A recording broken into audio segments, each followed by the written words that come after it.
This episode of Jocks and Jills is brought to you by Shark Ninja, and today we want to talk to you about the Ninja Crispy portable cooking system that packs the power of a full-sized air fryer into a portable design. It includes a 6-cup and a 4-quart Tupperware container, so whether you're whipping up single-serve meals in 7 minutes, sharing crispy snacks on the go, or serving a crowd, the Ninja Crispy makes it easy. The Tupperware glassware is thermal shock resistant to go from frozen to crispy in seconds. It's the holiday season.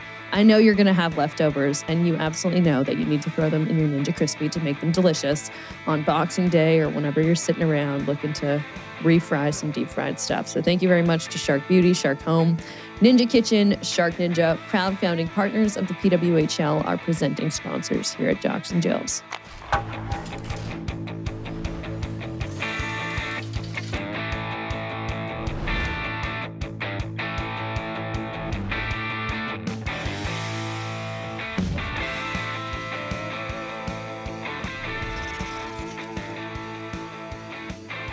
Okay, let's get into it. Episode 18 of Jocks and Jills this season. A little bit of a holiday edition, a couple days before Christmas. Hope you're enjoying the holidays, no matter what you celebrate. Tessa, I know you're enjoying it from somewhere warm right now with your tank top on. I love it. Finally, Julia.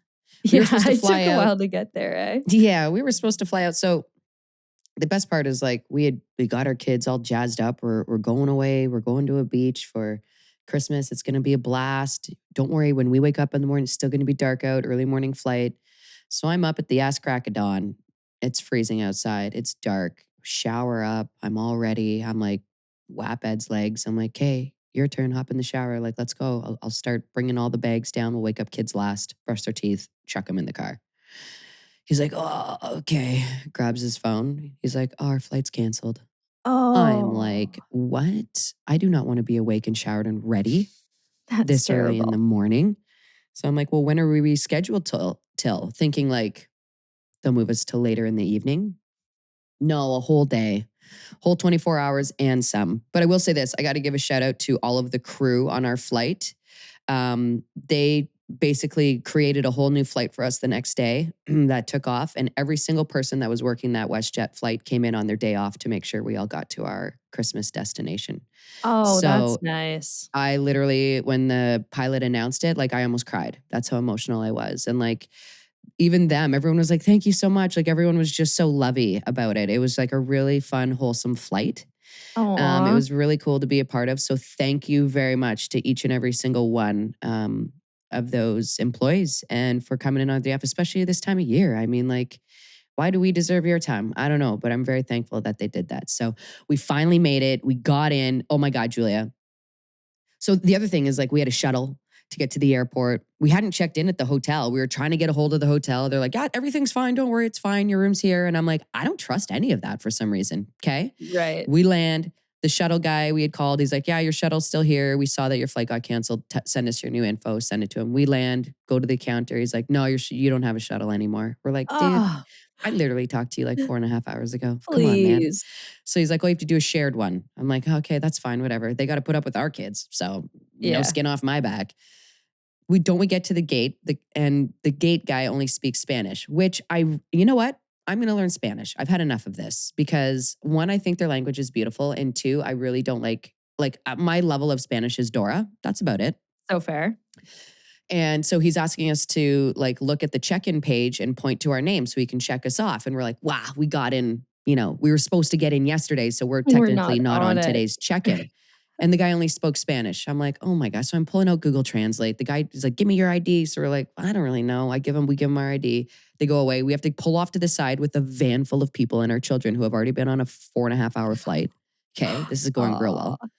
For like 25 minutes. Then they finally let us in. They drop us off. So we're like, all right, we text our family, Ed's family. They're all here waiting for us. We're like, hey, we made it. We take a picture of us in the check-in lobby. They're like, that's not our lobby. What? Julia, why they would drop us off at the preferred check-in, I have no idea, because I wouldn't do preferred anything with 2 kids. Right. So you're at like the VIP fancy lobby with the crazy kids? Who are climbing the couches and like reaching in the cookie bin to get the check-in cookies. Nice. Like, oh gosh. So then the guy, I'm like, hey, we're at the wrong place. We should be at the other one. Can you call for a golf cart to come get us and our bags? Let me guess, And no. dude, so that he's like, oh, sure. You know what? I could probably just check you in quick here. I'm like, oh, that'd be so kind. Thanks. So then he looks, he's like, I don't see your reservation anywhere. Oh my gosh. Heart in my belly. It's like, what's going on? I'm like, go away. You don't want any part of this. Anyways, he's like, I see, Donato, who's Ed's dad. I see Patrick, who's his brother, Pasquale. I'm like, this is going to be a tough one. I'm like, you know what? I'm just going to go to the other desk. So I'm texting Ed's sister. She's like, marches to the front desk because Melissa gets stuff done all the time. She's the best. And she's like, no, your keys and everything are here. I'm like, someone get me a drink, first of all, and my bags. Had you guys checked in, or did somebody check you in, or like what happened? They just I think wanted it's to because scare we're at you? the wrong desk. We weren't at the preferred. I'm like, we're not supposed to be here. I kept saying. It all worked out. And you guys are there. You're warm. Did you have a drink as soon as you arrived? Dude, there was a Queen show last night, like Sick. Queen the band. It was awesome. Annie tore up a rug. That's so good. Like her feet were black when we got back. She was so tired and sweaty, and it was like humid. Her hair is everywhere. It was crazy, but she was having the time of her life. And I loved to see it. There's a group of Ohio State people here, apparently. I met a dude at a bar. Yeah. He's like, oh, there's a bunch of Buckeyes around. I was like, oh, my people, I can't wait to find them. Oh my gosh, you're in your natural habitat. I know. So it's great. Nice. First day, had a great breakfast. Kids are off down at the pool with dad. So we're cruising. Good. You'll be chilling after that. I love it. Are you in T-Bay? Oh, no, you're not. No, you're not yet. I'm leaving for Thunder Bay this afternoon. So a little bit of podcasting this morning. Oh, baby. A little bit of chores around the house, a little bit of gift drop off around the greater Toronto area, and then we'll head to the airport. Who takes the cats? Liam's cousin's going to drop in and check on the cats. Nice. Enzo's a traveler. He has, like an Aeroplan number of his own, and he has preferred lounge snack and stuff. But the cats stay home and they just get dropped in on, so that's all good. I love that everyone literally was nice cook their own meals. I swear they're amazing, and you're a cat person, and it's you're getting closer and closer to admitting that every day on the show, and one day we will get there. I've never said I'm not a cat person. You edge towards it. I know. And you're getting closer, and one day you will say it out in the open on this podcast, and I can't wait. I love that everyone was being nice at the airport. I remember traveling during World Juniors, like right on Christmas Day. Yeah. And it was always kind of emotional going to the airport, but something that sticks out in my head is that everybody was always so nice at the airport on that day. And usually you need someone to be nice to you. Because you're all in it together. No one wants to be here right now. But you know what? You're my Christmas today. So let's make each other's Christmases great. That's what it was. That's special. One more cancelable thing that I think Liam and I did as homeowners this week that I wanted to text you guys about in the group chat, but then I wanted to save it for the podcast because it was actually ridiculous. We went over to our neighbor's house for a couple of Christmas drinks yesterday. Neighborhood all got together. And the weather's been real weird lately. Like it got hot, it got cold, it got whatever. And we have a pool in our backyard. It's closed for the season, obviously. Everyone was shocked that Liam and I ended up getting it closed. We did adult well and get our pool closed. Good for you. Step one. But in all the melting and the hot and the cold, we have this perfect layer of ice sitting on top of our pool. Can you feel where I'm going with this? Yeah. Did you skate on it? Yeah, we did. We had 2 glasses of wine and then we threw our skates on and we skated on our pool last night. I actually don't. I Googled it after if it was really bad that we did that. Apparently it's not that bad because it's like a concrete pool. There's no liner in the pool because it's just concrete. So, but we could rip the cover. That was bad. But honestly, now I'm just like building in my head, how do we turn it into the perfect ODR in the future? Yeah. I know that's not that smart. But anyways, I know Jackie's like cringing right now thinking of this. I'll get Jackie's OCD's going off. Jackie, I know I didn't want to tell you in the group chat, so I just wanted to tell you like this, and you can tell me why it's bad after. I'm really sorry. I just wanted to admit it to everyone here. Okay, we got a lot of games to get to, so we've updated you on us. Let's talk about the games in the PWHL this week. Let's get to headlines. Okay, Boston at Minnesota. We started our FanDuel Friday 5. This past Friday, we were forced to make selections on games, and obviously, I don't know. Did we jinx Boston? We just kept talking about they're 5-0 on the season. They haven't dropped a game yet. And who likes to spoil a party more than the Minnesota Frost? Absolutely no one. We're idiots. We literally said, you don't bet against Minnesota. And don't bet against Minnesota. They're like, all right, Boston, Minnesota. We're like, gonna bet against Minnesota. Like, what's wrong with us? And I even said, I know we just said that, but I'm gonna, you know what? I will make an excuse for us, and I dislike excuses so much. But I picked Boston because I really wanted them to keep streaking. Yeah, that's fair. That's the only reason why. Minnesota is way too dangerous to bet against. They're just so And scary. the fact that we didn't even consider, like, we should have considered the fact that it was Hockey Moms Night in Minnesota and That's the other thing. known that we shouldn't have bet against the Hockey Frost on Moms Moms Night. ever. Not with Kendall Coyne as the captain. Also, those walk-in t-shirts with Drew on them, and she didn't even notice. Like, you're walking in next to Sid Moore, and you're just like, "What's up?" And she's like, "I don't know if you're aware. I have your son on my shirt." It's so cute. If you guys didn't see it, all the Frost walked in wearing photos of Kendall Coyne's son on their shirt for Mom's Night, and she showed up. She made her statement early Yeah. as the mom of the group. Yo, Taylor Heisey's outfit was off the chains. I know. Okay, so it's only like Heisey. 9:51 on Monday morning as we record this. I have not yet done our fits of the week. She's number but one. It's got to be number one. She's one. And sometimes I get heat. People are like, "You use Heisey and Zumwinkle too much." I'm like, guys, they're always serving. How do you not include it? It was That's a unbelievable. lesson. Yeah. I looked, and also, did she cut her hair? I don't know. It looks amazing though. Heisey's like stepped up. Her outfits are always amazing. She stepped up the game even more this Holy. year. Like, to a point where I was like, Mariah Keppel, what's she doing there? And then I'm like, that's not Mariah Keppel. Yeah. Oh my gosh, what an honor. Because there was the Shout out Heisey. glasses, there was the The headdress. little headdress. I'm into the headpieces dark this year in the hair. PWHL. I think Keppel did start that. Actually, maybe Heisey did do it once last year. But I think when Philly when it did was the little snowing or raining. headscarf, yeah, It was Heisey. I think Keppel like picked that out for Philly when she did the little head thing. Yeah. So it's in. Maybe I should wear a little headscarf to Thanksgiving. When I do it, I look like a little babcha. I know. I always look like a nona. Yeah. You look like a Ukrainian grandmother, and I look like an Italian grandmother. Yeah, I'm just slinging pierogies. That's what I look like. I know. I look like the Italian Christmas witch. I look like La Befana or whatever it is. Yeah. I don't look stylish, but Heisey rocked it. Yeah. Anyways, to the game. Of course, Kendall Coyne, Schofield scores on Mom's Night to open everything. Like, you can't even write. It's like Kendall gets the script. Yeah. Before it's written. You know what I mean? Not that there's a script written for this league by any means, but like, it's fun to joke that there is. And like, she just, it's those moments. It's like Pooh in big games when goals need to be scored. Pooh just does Pooh, you know? Yep. Where Coyne's just like, yeah, now is my time. And I understand. And it is. And it's so perfect and it's great. And that's what we love her for. And she's so fired up and it's the best. Her goal was awesome. It was just like pure Minnesota. This is why they win championships, plural. Heisey just came in like a wrecking ball, as Heisey does. Yep. Cruising across the net. I actually was like, this may be goaltender interference. I was like, woof.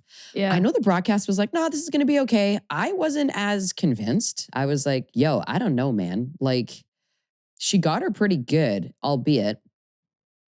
I don't know what the exact ruling is on that, but I guess they got it right. But yeah.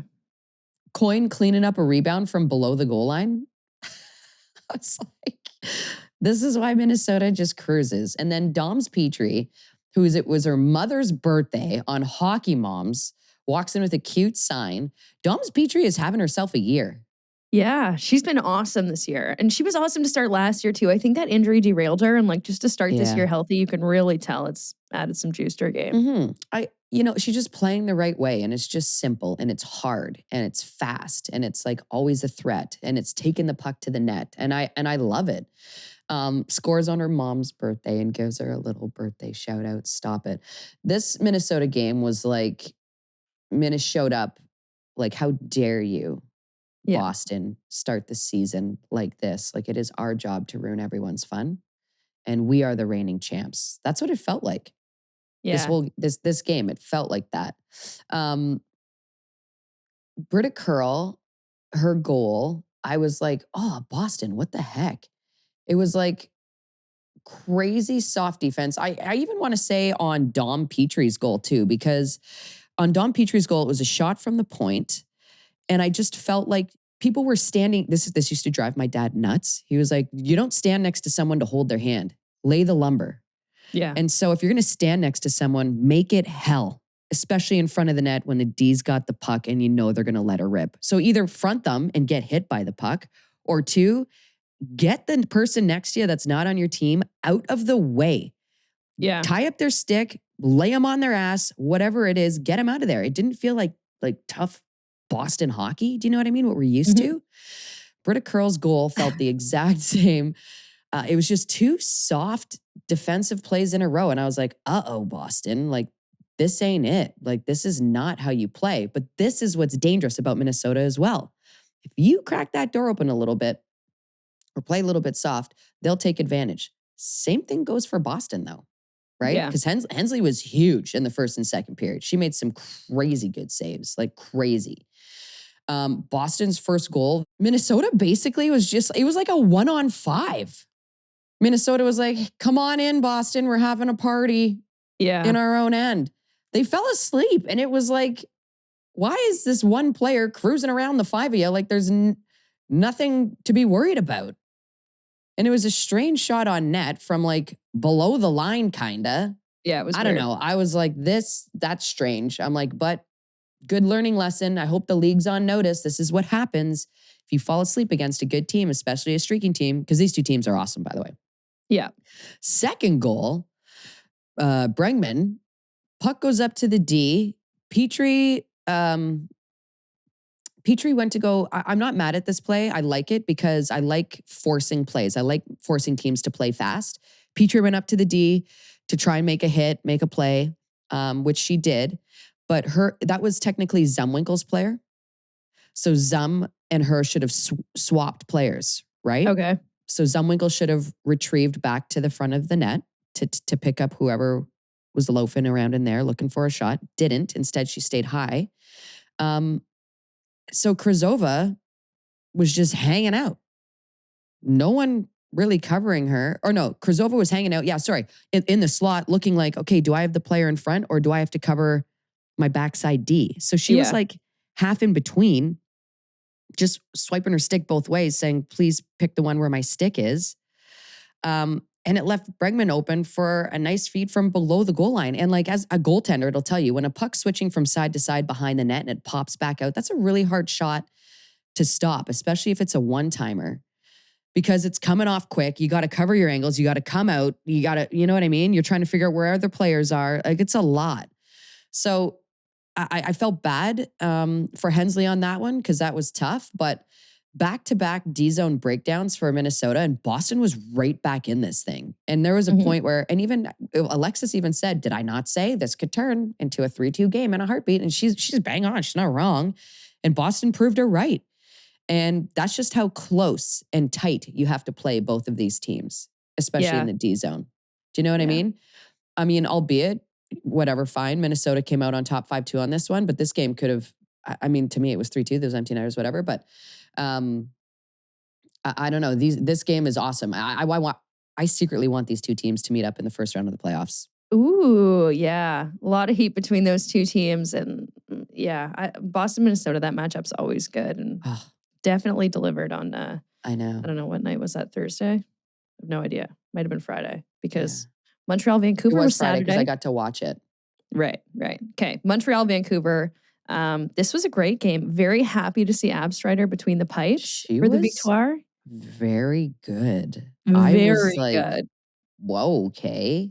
And did you feel like sometimes, I think you've said this before, and I think it's a pretty common notion, sometimes when everybody really loves a goalie, and I think everybody really loves Abstrider and how hard she works for the team at practice and how much she like dedicates herself to helping other players around the team improve and just dedicates herself to being at the rink game in, game out when she hasn't played a game since 2024 prior to this, started a game. So it felt like her team wanted to come out and score for her. Like they came out on their toes. 100%. And like, I think that's very cute. Cute's not the right word to use, but endearing. No, it is. It's adorable and cute and sweet. We're very endearing. Today, like holidays. The ladies were like, we're going. Yeah. But I don't know her nickname. Abby, maybe. I don't know. But do we know Sandra's nickname? Sandy? We got to get a better nickname for her. We're gonna. You could pick any syllable from her last name and turn it into a nickname. There's so many options. Anyways, you nailed it, Julia. You were bang on that they came out like that because Montreal came out firing. Okay, I'm calling Montreal out on this right now. they have a face-off play that's like not even really, it's a play, but like there's a lead up to the play. So Pooh will go in, okay, to take the draw and purposely get kicked out. That's what I was going to ask. But why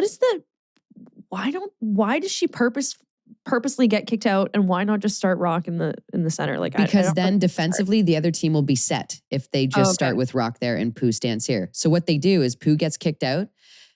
Pooh like kind of looks around like, oh, who's going to take it? We know Abby Rock's taking it. Who's going to take it? Right? And then she just scooches back. Abby puts her stick down. They drop the puck. Boom to Pooh. Whooah. Like before her goal. The D even moves. The defensive team did not even adjust. I was like, whoa. Right. Whoa. Before her goal, I was like, hey. What are we doing here? Won it right back to Pooh. Pooh got a great shot on net before her goal on a face-off play, like 2 face-offs before this, or maybe the one right before. And I was like, wow, what a play. They'll never get away with that again. Yeah, right. Yep. They did it again and she scored on it.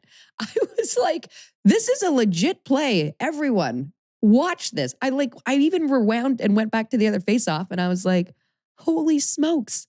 Like, I don't think you could run that multiple times in a game. But like run it until you don't get away with it anymore. Yeah, I think that you've got to until it doesn't work anymore. Because I was like, are they doing that again? Like that seems a little silly. And then they scored, so I was like, I guess I'll just shut up. I'll just sit here on my couch, my chips, and I'll just shut up. I guess that's gonna work.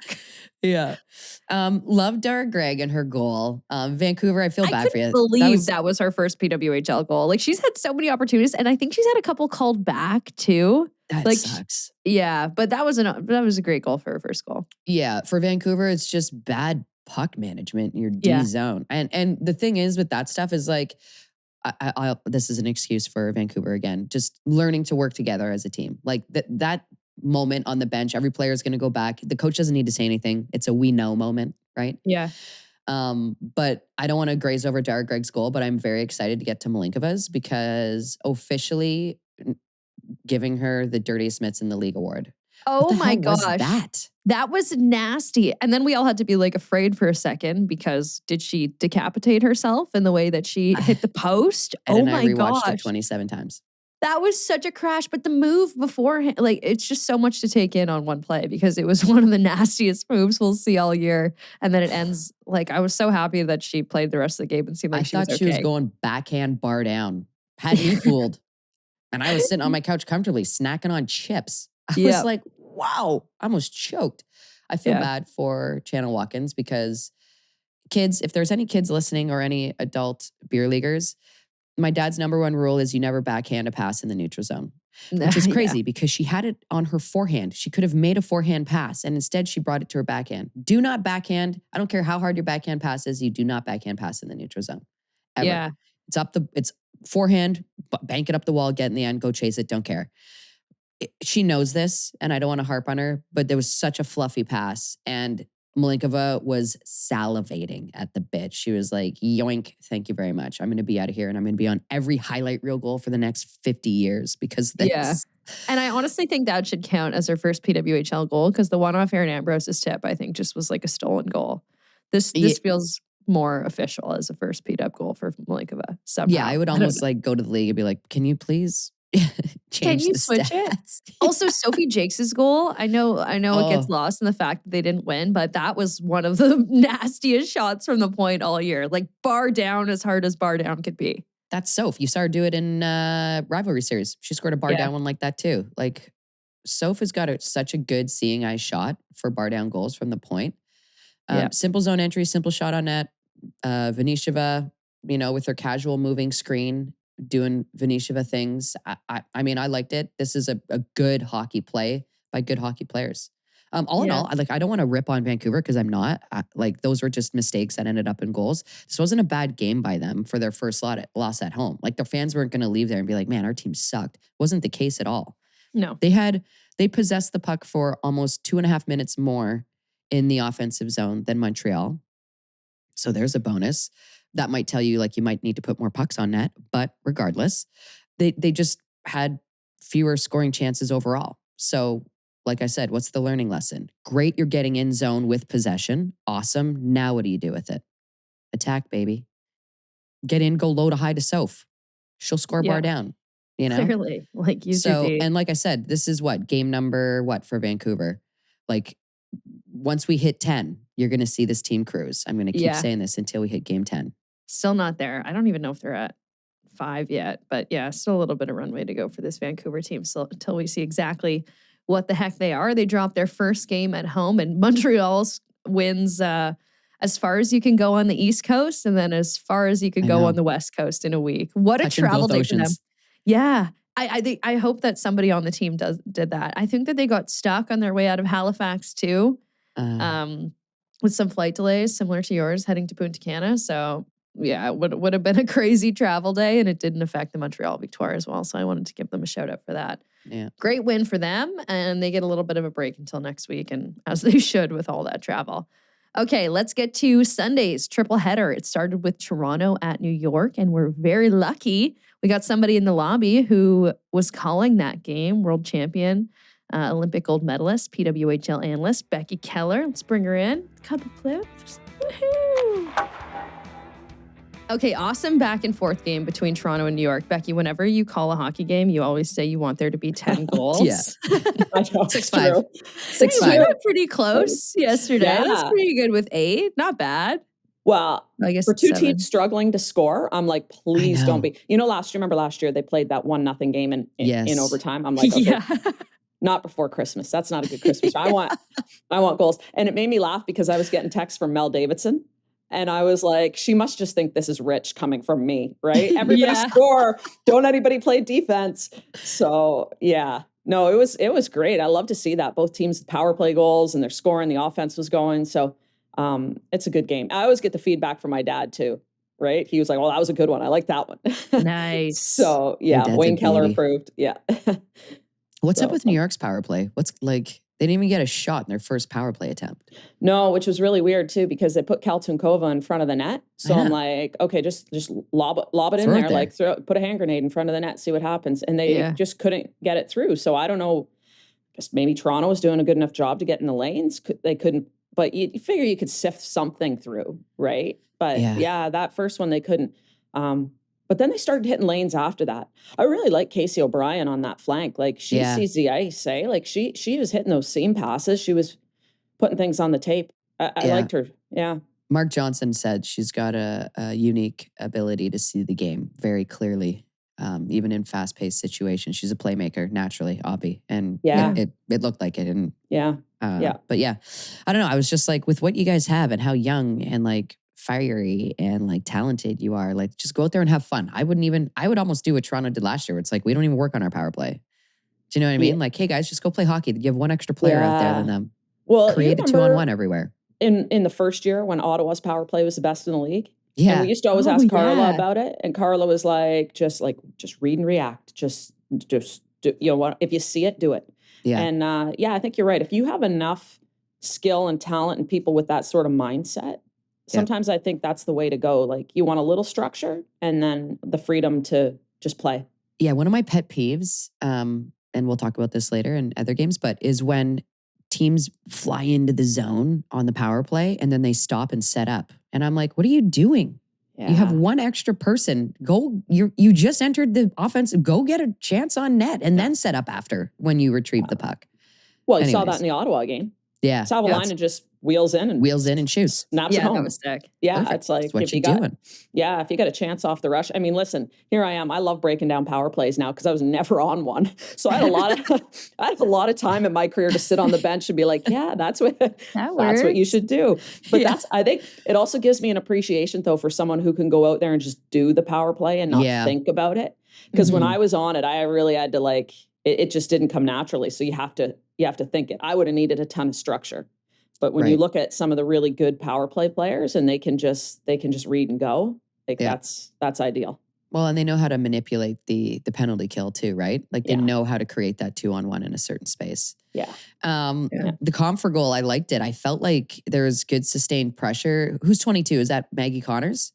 Yep. Great step up in the neutral zone. And then I'm like, Monroe, what are you doing there? I know. She just wheels in. I loved it. I felt like that was a Becky Kellar thing where randomly we'd be like, oh, Becky's on a break. Here I am. what the hell am I doing up here? Do you know what's funny? We talked to Troy Ryan about that beforehand because he's like, D, we need stuff from our D, and obviously he's got offensive D, but he goes like, it's not in all of them. He goes, so when they get up that close to the net, like, you got to calm the heart rate. And when he's saying this, I'm like, yes. Like, I don't know about you, Tessa. You were way more naturally offensive. But, you know, you get up to that point and you're like, whoa, I shouldn't be here. What do I do now? And she looked good. Like, she had a couple solid offensive shifts. Yeah. So she was listening. Yeah, she was like, calm the heart, like a skeet shooter, calm my heart rate. Yeah, going over the blue line, just couple nose breaths. Exactly. But like first goal of the season, pardon us, like bar down and in on the rebound. I was like, yo, what? And Toronto had just killed a penalty too. I was just like, that's the momentum. Yeah. That you got to run with. You know what I liked with it? And I've been coaching a junior team, so I'm helping the kids out. And, you know, so often you're all over the players about shoot low, shoot to create, shoot to whatever. But recognizing too, when you're in prime real estate, like go bar down, like shoot to score. And I mean, that's exactly what she did. She got that puck came out and there was no stuffing it into the breadbasket. It's like, it's going upstairs. Yeah. So, yeah. What'd you guys like about Cult? Oh, yeah, I like that we just both said the same thing about Colton Kova's game in general and maybe about her first goal there. Yeah, well, obviously he switched the lines up, Greg Fargo. So Colton Kova with Fillier started last game and keeps them together because, you know, looking for something. They didn't produce anything the game before the team got shut out. But I think there was a purpose to that, right? Which is, she can shoot and she can score from distance too.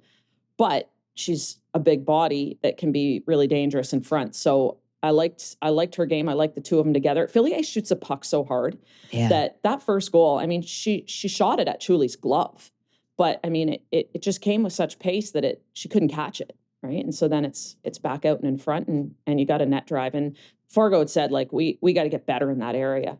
Right. It's not necessarily just being in the area, but it's being like in the right body position to actually do something with the puck when it comes to you. Yeah. It looked like a comfortable play, just like a play that they've done 8 million times. It was just like, it was very rehearsed. It was just, they knew what the job was. They all had the memo. They read it. They checked in. Culty. You know what? I actually thought right off the bat, and tell me if you thought this, I thought Philly was offside. So funny because they looked like they were reviewing the goal. And like we're talking to the truck. We're like, what are they looking at? Because you're not allowed to review offside. You can't. I know. Yeah. So I don't know. I think Troy Ryan was arguing that it was offside. Yeah. And I agree. I was like, I'm pretty sure she was offside. Yeah. The problem is it's not reviewable. So we're like, this can't be really what they're talking about unless he's just complaining about it. Like, you missed that one. You owe me one. Yeah. Kind of thing. But it's certainly, if you go back and watch it, I think you need to slow-mo it down. But I'm like, oof, that's close. Yeah. It looked like she was, but to your point, non-reviewable play in the PWHL. Is what it is. Yeah. No blue line cams in all the arenas. I don't think that you can get the same angle in all the arenas. So can't bring that in quite yet. That's just a part of sports. We're all human. Yeah.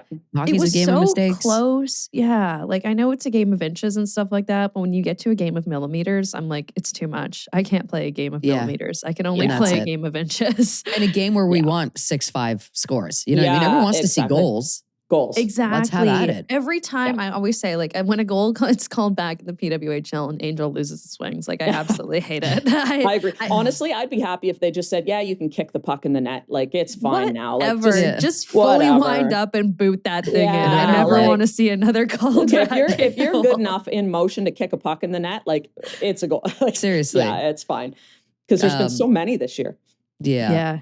The defensive side of things, I think this comes with just being a young team in this league for New York on the Turnbull goal. Yeah. Where she was coming across on her backhand. I know. And I was like, stay on her. Stay on her. Stay on her. And they're like, all right, see you later, Turnbull. And then she just like turned it to her forehand. And I was like, this is going to be in the video sesh for sure. Yeah. And you could kind of see the defensive players afterwards do the whole, like they knew. Yeah. But and I think I had said it on the broadcast too, like they had her. She's not scoring from there on your backhand. You're not even really creating anything from your backhand. And all of a sudden it's like Turnbull realized, like, no, everybody just peeled off of me. Yeah. And she turns to her forehand. Now advantage gone. But I love that she took that, because sometimes, like, I remember in college one time I was wheeling, and for whatever reason, the D, I just randomly split the D. Like they both peeled off on the side, and I was like on a partial break. And I remember thinking, oh, the ref blew the whistle, it's offside. Like I'm not supposed to be here. Yeah. Like where it's odd, where things just happen for you. And I felt weird, and I like kind of slowed up a little bit. Yeah. And then I kind of have to battle, and I got a half-ass shot off. But like for her in that moment to be like, this is so weird. Yeah. But then took advantage, like all of the props to her. Yeah. We talked about O'Brien earlier and being a playmaker. I initially thought on Culty's second goal on the power play, I thought she just threw it on net and it kind of bounced off of someone and hit Culty and went in. And that wasn't the case. This was like a legit nice pass. Yeah, she, again, like I found that all game. She hit the cross seam to Fillier a couple times. That's not an easy seam to hit. Like for people that haven't necessarily played or played at a high level, like that, when you're on the PK, that's what you're taking away. You're taking away that seam. So she hit that a couple times. I'm like, wow, good for you. And then I think you start to take that away. And then she was able to hit the cross seam in front of the crease a couple times, right? Like I just thought she reads what they're giving her and she hits it, and she doesn't really seem to force passes. But yeah, you're right. And kind of caught Toronto out. Like you go back and watch that one. Both D got caught below the goal line at one point. So then you see Shelton come flying across, sliding to try to block that pass, and she just couldn't get there in time. Yeah. What do you like about New York's game right now? I think they have the ability to score, and I think that's coming. Yeah. I love the fight in their game yesterday. Like when that empty netter went in, we were like, oh, that's game over. And the fact that they continued to battle and scored. How about Taylor Gerard?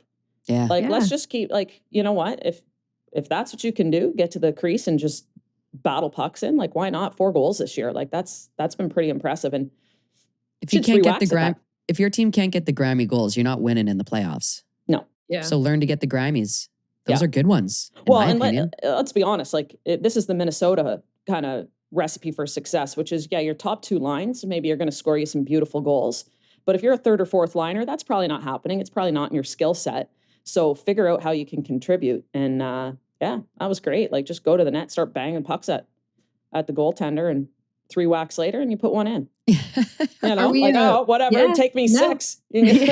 Fair enough. Are we worried about the Sirens at all? 4 regulation losses now. We know the wheels kind of came off them last year when it turned into 9 or something to that effect, a league record that they just couldn't recover from. Do we worry about them losing their footing now that it's 4 in a row and it getting harder to kind of get up after every loss?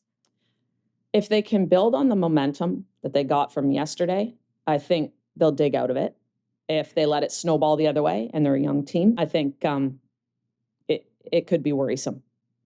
You know, it's tough to win games in this league. Yeah, it is. You know? So they got to figure out how to, I mean, it's great that they had a better game and they were scoring and everything was looking good. They had some great chances, but you got to win. And figuring that out it's hard. And when you get in the habit of losing, sometimes it gets even harder. So a little concerned. It's a 30-game schedule. You don't have a lot of runway for stringing losses together, regulation losses. Yeah. And they're off until the 28th. They've got Seattle and then Vancouver on New Year's Eve. It's not like they've got any fluffy games coming up here. So is there such a thing? Like there legit is not such a thing in the league as a fluffy game. No. Yeah. So you're right. Yeah. You're right. There's absolutely not. No.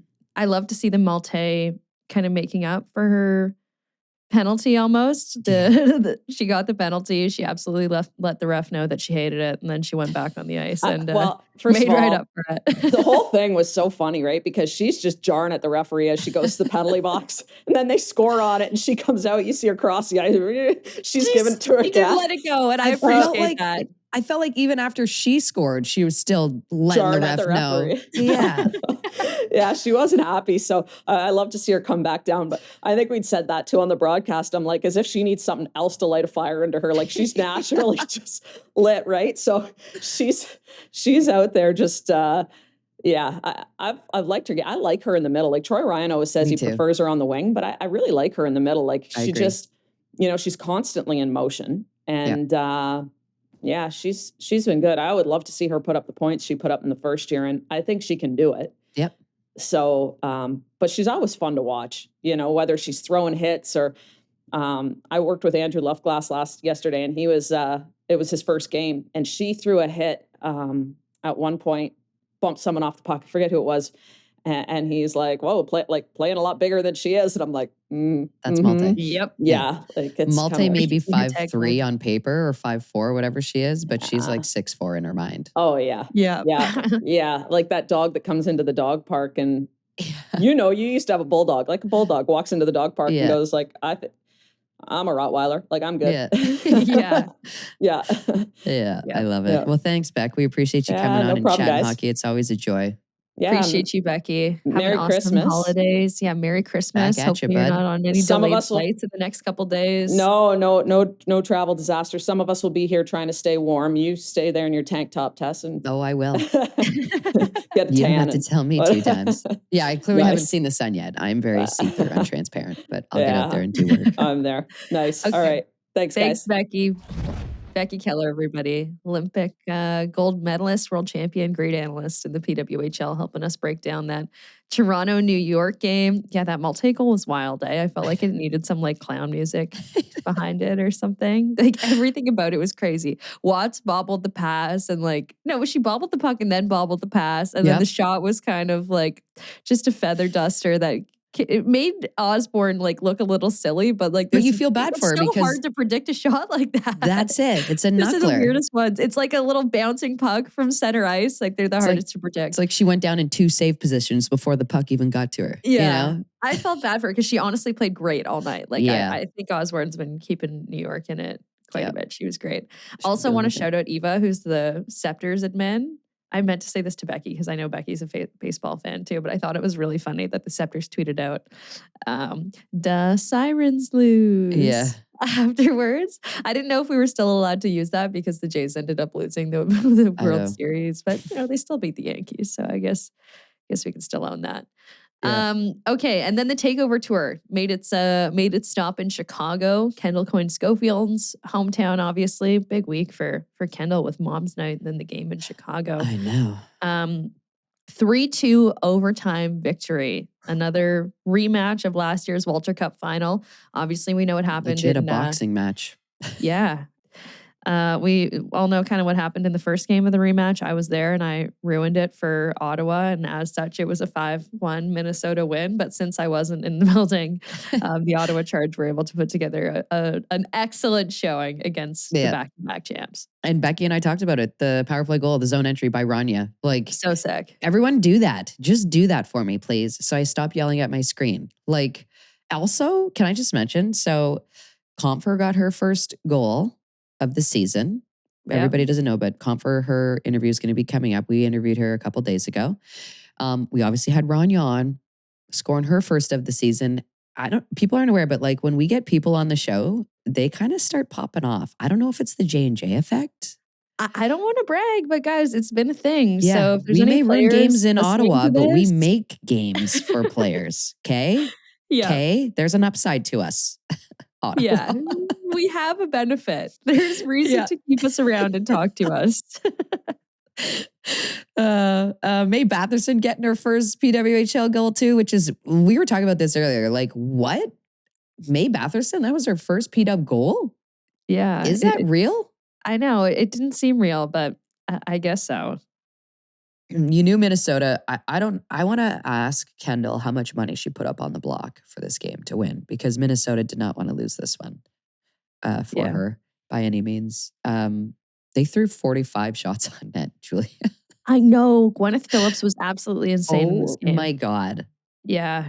When Gwen locks in, it's just you're going to have to stand in front of her and push her down in order to get a goal in behind her. And it was that kind of night for sure. Minnesota had 16 grade C scoring chances. 16. That's crazy. I think they had more grade A's than they had 4 grade A chances. And how many did Ottawa have? I think 2. 2, yeah. So Minnesota was so good in this game. But Gwen was better. Yeah, there was just no beating her. And Wozniewicz with her first PWHL goal in overtime. Hensley was so good in this game too. And ultimately she was outdueled by Phillips. But man, both teams were awesome in this game. And Phillips is obviously cruising and dialed because it is an Olympic year as well. I'm going to keep saying this, everybody, but like it's a whole other level. There's something in these hockey players' DNA where it's peak time, and we get it every 4 years. It's like just what happens. But yeah, Sarah was her goal. I can't even pronounce her last name. We're going to call her Waz. Her first goal to win it. Did it go off the defender's stick? I don't know. And go bar down? I wasn't sure. I couldn't tell if it deflected, but like, either did way, she already get it off? First goal in OT. Hey, we'll take that. We'll take that. Don't look at the tape too close. Poor Hensley didn't stand a chance on that. No goalie. And you know what I love is Shannon Zabados, the best goalie that in the time frame that I played. In 2017, Hillary Knight let a ripper go. That was like bar down like that kind of to win the world championship. And I was like, Zabs, like, you all right, dude? And she was like, 10 out of 10, she's scoring that on anybody. Like, it's not just me. That's a goal, period. So yeah, sure, it sucks. It sucks that we couldn't score before she did that. And I was like, spoken like a true goalie. And I feel like Hensley would have the same sentiment. Like 10 out of 10, that's going in. Who's stopping that? Yeah, that's true. That's true. And I feel like there was a little extra juice in Hensley's game too, in playing against Gwen and the Team USA. Yeah, and, you know. So I honestly felt for her in that OT goal. Because she didn't have a chance. She honestly, I thought Coyne was screening her a bit and then moved at the last second. And that kind of made it harder on the OT goal. But you know what though? Ottawa's been working their tail off in like some games and weren't even getting like an OT point at all. So I'm okay with Ottawa. You know, this is like hockey gods being like, you've worked hard. You've been learning the lessons. Here is your overtime win, ladies. Good for you. 100%. Because we said like that trip they took out west when they didn't get a point out of it, but they just battled so hard in both games. Like it almost felt like this was the back-to-backers too, like extra tough. I don't know. Yeah. They earned it. They earned both those points. So good for them. Yeah. Boston, Seattle. Oh, go ahead. I know. Okay, wait. I'm just going to read a DM that someone sent me from Ottawa. It's from EJ. First, I love the podcast and your ringside reporting. Thank you. Second, my mom and I will be at the Ottawa game on January 3rd, the game that I will be at. This may offset any bad luck you allegedly bring, as every game we have been to, mainly in Minnesota, the team we're rooting for has lost. This includes the St. Louis Takeover Tour game when we were cheering for Boston and Ottawa came back to win in the third period. Perhaps our bad luck will fix any jinx you might have and get your ban lifted. Thank you very much, EJ. Battle of the jinxes. So nobody has to be pissed when they see me in Ottawa on January 3rd. We can jinx it up. Just had to share that. Yeah. Boston, Seattle yesterday or on Sunday tested the final game of the triple header. And we get to see Peshava score a beautiful goal from the point. I was so happy for her. We were hoping this was a little bit of a breakout season. And with Boston rolling right now, it feels like it gives her a little bit of space to thrive. Beauty double screen. I love a double screen. I love drive-by screens. Yeah, you love a double screen. You got your little screen that you put on the side of your computer. You're a double screener. Girl. I know. I didn't take it with me here, Avi, but I like defenders that have a shot-first mentality. And there's some that I would like to see have a shot-first mentality more. Ambrose being one of them, but Pejova, good for you. Solid shot from the point. Great on this team. Not surprised that Boston had a double screen going because they just play responsible, smart, easy hockey that wins you games. But they have a very fancy and nice side to their game as well because Jill Saunier, pardon us, what the hell was that? Jill, who are you? Like, where did that come from? Like, who has her brainwashed? This is the best hockey I've ever seen Jill Saunier play, and I'm so happy for her, and I will say this, I'll scream it from the mountaintops. Like, what in God's name was that? A fake dump and slapper, a nice little thread the needle through the defender's feet to Bregman for her second goal. Legs. What? The fake dump was an ultimate move. Take notes, everyone. We're going to see more of this because I liked it. Do you think she was just like going to dump it in hard and then was like, hold the phone, 1, 2, 3. There's 3 of us here. I don't know. I couldn't tell. I like, because she kind of waited for a second even after she made that juicy little pass. Like, she just had everybody thinking really hard there. Holy. Yeah. She had me thinking. I literally, when she was going to dump it in, I was like, don't do that. And then she didn't. And I was like, oh, whoa. Like, I wasn't expecting that. But like, great. Who was it that went to the net? I don't even know who ended up. Oh, Bregman. Yeah. Like, great job cutting through, going to the net hard. Some people like to pull up. No way. It's a player going to the net that makes it. Holy smokes. That was a play. That's going to be in a highlight reel.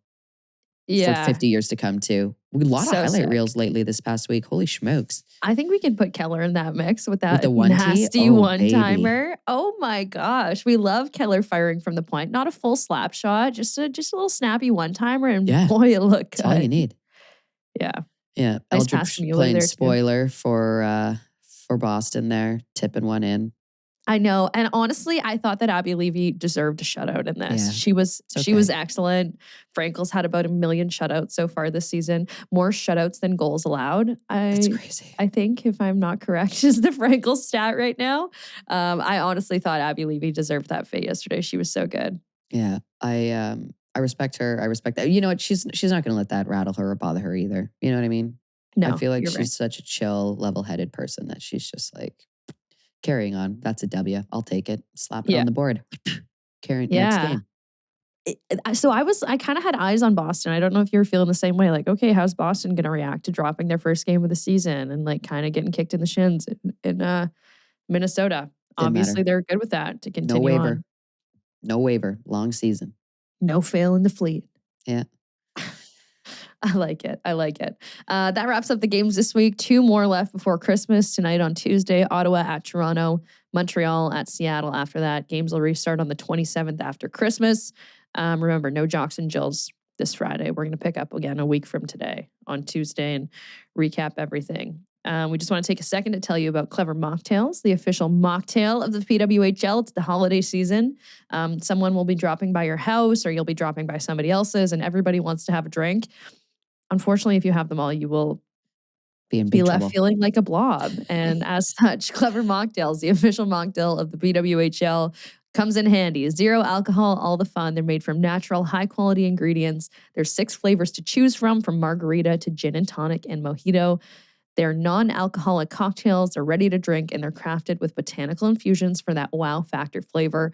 A refined, refreshing option for any moment. They're low-calorie and no sugar options available. They're gluten-free. They leave you with no hangover, and they are available at your favorite grocery store across Canada. You can also order them online at clevermocktails.ca. Can confirm they are awesome. They are awesome. And if you're I saw such a funny video that I have to mention it. If you're going to the grocery store anytime between now and New Year, only send your professional shopper from the household. Only one shopper is allowed at this time of year. It has to be the professional. Don't bring your kids. Don't send your husband. He's bumbling around. He's like taking up too much space in the store. If you need your parents out of the house, don't send them to the grocery store. Send them to the movies. Like only professional shoppers. At this time of year in the grocery store, you need to have a list. And you don't have your list at the door, you are not considered a professional and you should not be allowed in. Get in, get out, get on with it. And grab your Clever Mocktails while you are there. Okay, time for our interview. Brought to you by AERO, the official chocolate bar of the PWHL, on or off the ice. Feel the Julia. Bubbles melt. I brought one for the trip. I was like, I'm going to eat one on camera. And I didn't make it barely on the plane. I destroyed it. Which one was it? Was it a truffle? Oh, those are the best ones. I think the AERO truffles are absolutely the best. The scoops they sent are so good. Thank you very much to AERO for, providing us even more chocolate this holiday season, which we obviously needed and have made very light work of because I absolutely put in work on mine. This interview is with Sidney Morin. Love her. Like, just a great person to talk to. Spent time in Boston. Now, obviously, member of the Frost, headed all the way back to Minnesota and also dabbling in dog breeding a bit. We get into that right off the top. So we'll send it over on that. Here's Sidney Morin on the jocksinjills podcast. Everyone, this might be the best start to an interview on jocksinjills that we've ever had. If you are listening and not watching, I'm so sorry. We are so lucky to have Sid Morin on from the Boston Fleet. And dare I say, we might even be luckier to be joined by her adorable puppies. What kind of pups are we talking? Your dog had puppies. Yeah, we have cockapoos.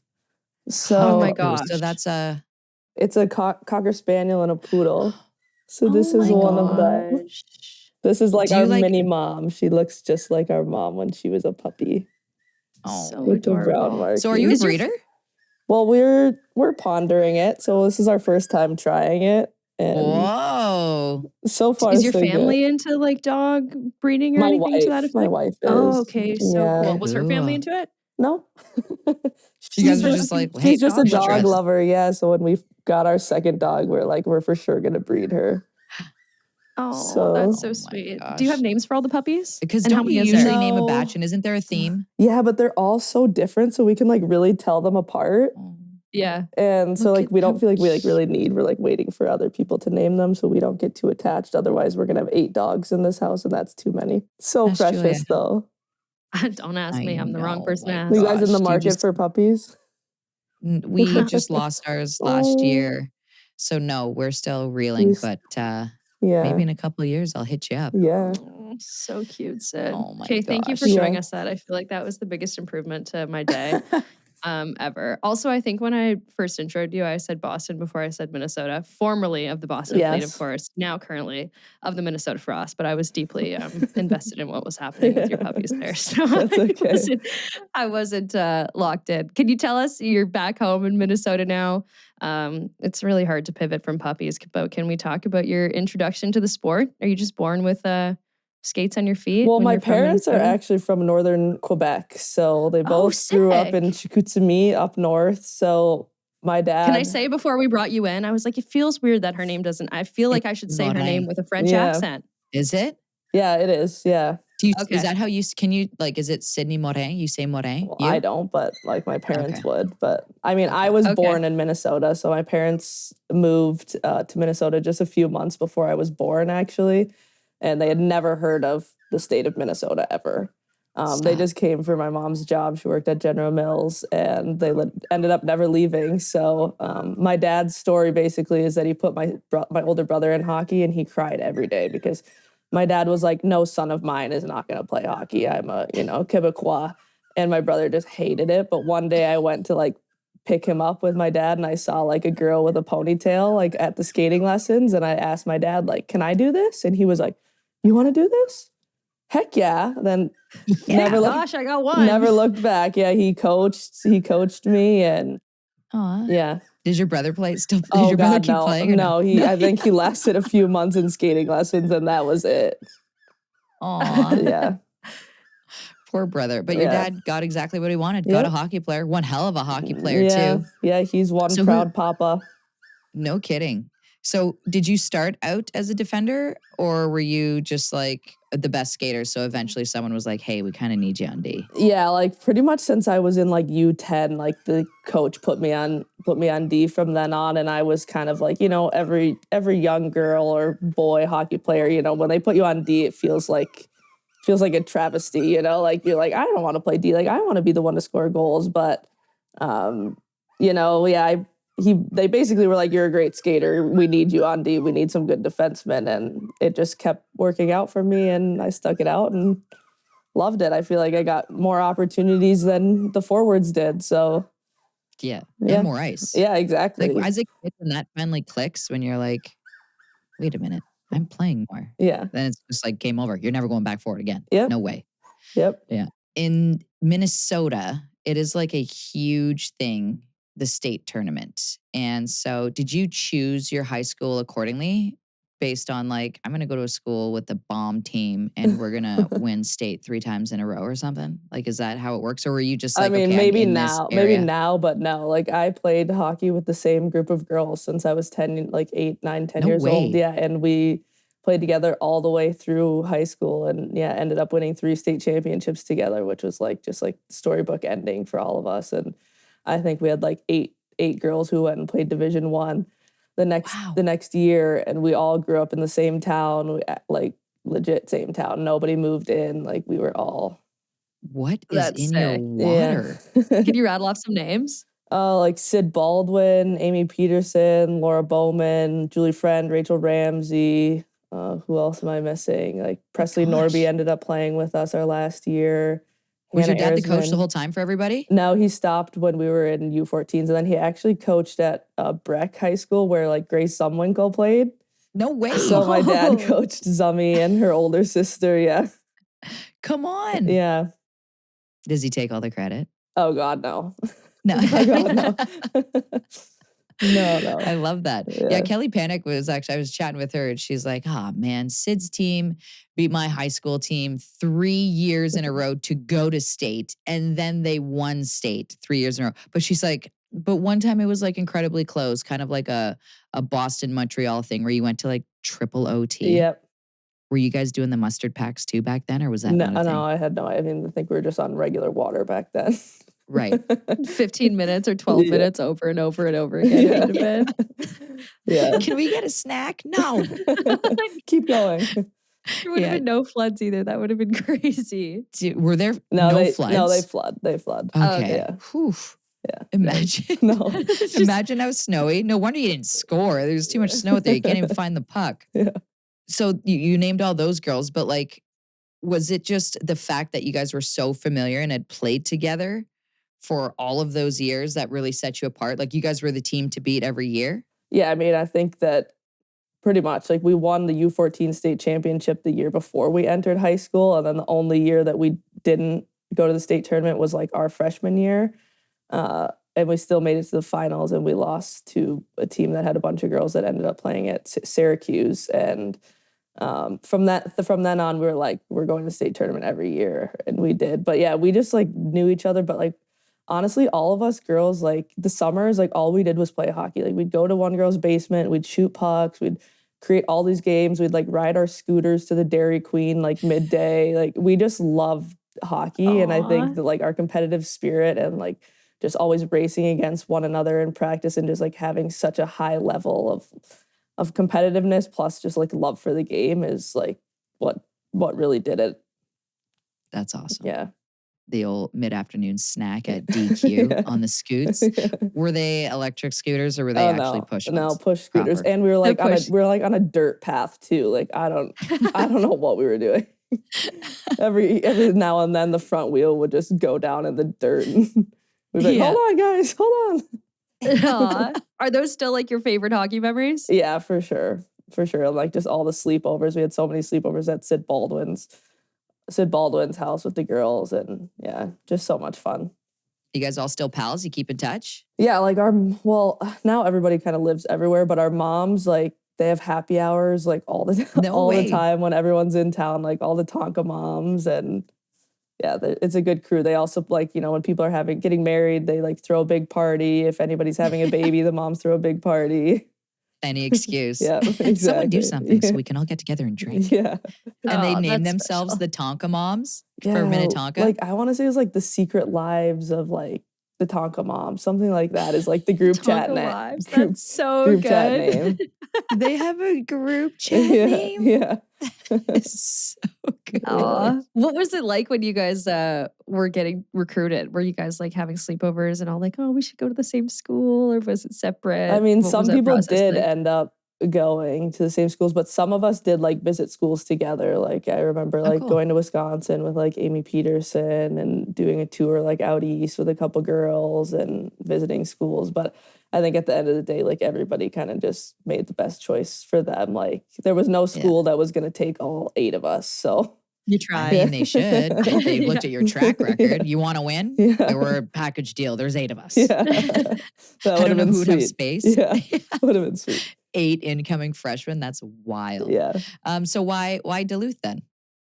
Honestly, it was like not really my top choice at the beginning. And I just kept like visiting schools and, you know, thought I was going to go here, thought I was going to go there. Like the first, you know, full scholarship offer I had, I was like, I'm going there. And my parents were like, no, you're not. That is just wait. Yeah.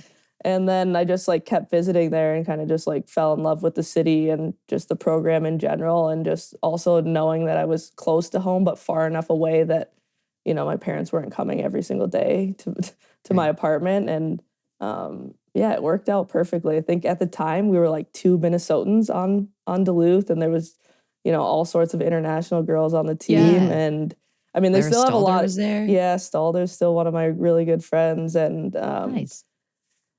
Yeah, it just ended up working out, and now it's like become even more of a hotbed, and I'm proud of it. I'm proud of the program, how far it's come. Like I love since that. I started. You 100% must have visited in the spring or summer months.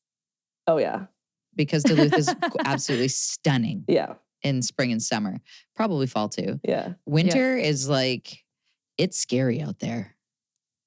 Thank God you guys have those paths. Did you just live in those? I feel like everyone lived in those. No, my freshman year, we like all lived in houses. So that was like a shock. And I lived like in the basement of this house and it was just freezing all the time. All the time. I was just cold. My car was just covered in snow. Like I was used to having my car in a garage. Now it's parked outside on the street in Duluth. And I'm like, well, what is this? But then the next year, I'm like, I'm moving into an apartment with a heated garage. Like, I'm done with this. Yeah. No kidding. They didn't have you in dorms. They're just like, welcome, freshman. Here's a house. Yeah, no, they didn't do dorms. Was it on campus or close to campus? Yeah, it was close. I could walk. It was a super short walk. Oh, but yeah, great. You could walk in February in Duluth. But in Duluth, sounds as soon as you like get in one door, you're good. Like everything's connected. So as soon as you find one door, you're set. Okay, you just gotta make your way to an entrance. When we would play Duluth from Ohio State, we would literally, the only time we would get fresh air was from the airport to the bus and from the bus to the hotel. And then after that, it was just those paths to the rink, back to the hotel. No one ever went outside until we got back to the airport on the Sunday. That's crazy. And every time I felt like we went, they're like, and another record-setting freeze. I'm like, why? How can we set another record? Yeah. Is it us? That's funny. What did you major in when you went there? I majored in marketing analytics. Oh. Yeah. Numbers. Okay. Numbers girly. Did you plan to use it after, like you went to play hockey right after school? When you went to school, were you planning to use the numbers? What did you want to work in? If it wasn't I did an internship at Post Consumer Brands. So like another cereal company rivaled my mom's General Mills. So that was fun. Boy.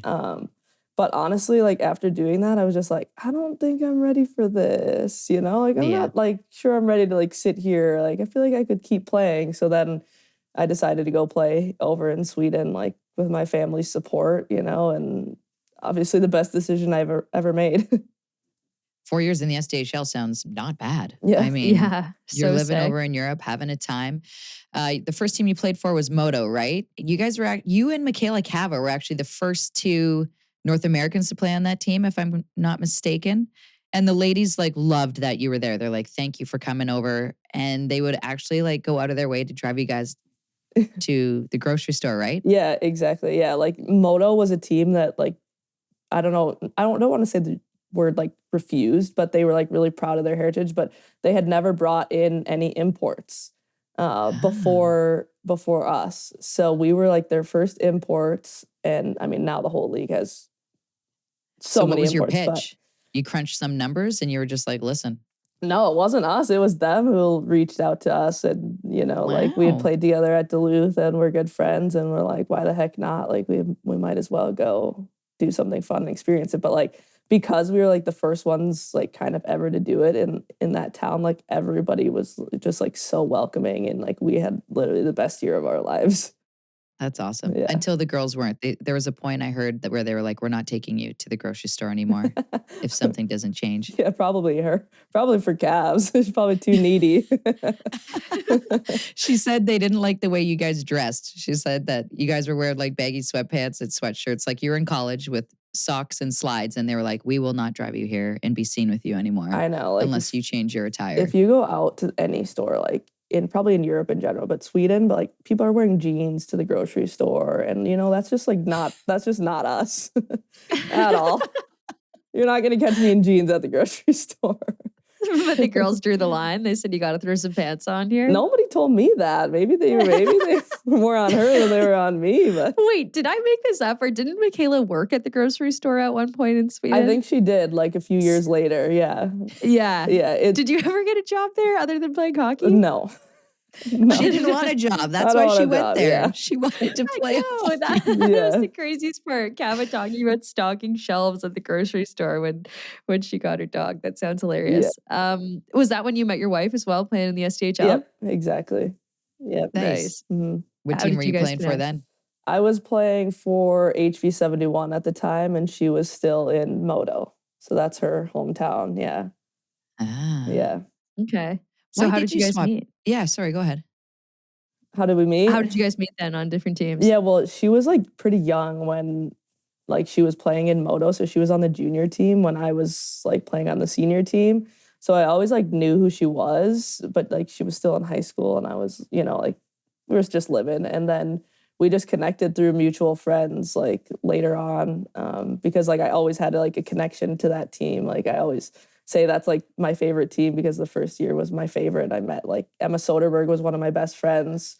We played together my very first year, and she's from there. So I'd always go visit in the summers, go back and visit and stuff. So we just met through mutual friends, and then I got her to come play in HV71 with me again the year after, and then we played a year in Switzerland together, and then we played a year for the Whitecaps, and then and then she's played doing back the world tour. And then she played the last 2 seasons back in Sweden, but now she's retired. Oh, now she's full-time on the dog breeding. She's retired from hockey. Yeah. This is her post-career endeavor. Yeah, exactly. So, well, she's actually gone right now. So this is all on me. Like she had to go back to Sweden for her visa interview at the U.S. Embassy. So she has her visa interview on Monday to get like all the green card stuff like starting to get going. So she had to leave because there was like 2 appointments available in like 3 months. So it's you and 8 dogs it's right me now? and 8 dogs, yep.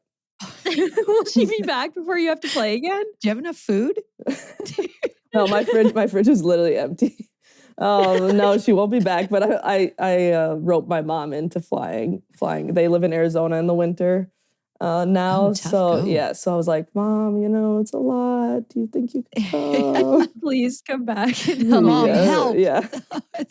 Could you compare winters? Which were wilder, Swedish winters or Minnesotan winters? I would say Swedish because like when I first moved there, like I was done with college. I'm like, oh, I can watch Netflix like all night. Like I don't have to study. Like I'd stay up super late, talk to people back home. I'd wake up at like noon. It was already dark outside. And I was like, ooh, I haven't seen the sun in a few days.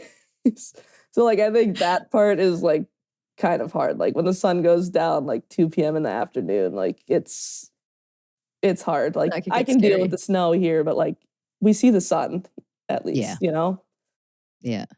Yeah. Maybe not in January. I always find January so gray. I don't know what it's like out in Minnesota, but it's always very beautiful gray in here. Minnesota. Okay. Yeah, mini Canada. I know. We love it. We actually do love Minnesota. I'm not going to lie.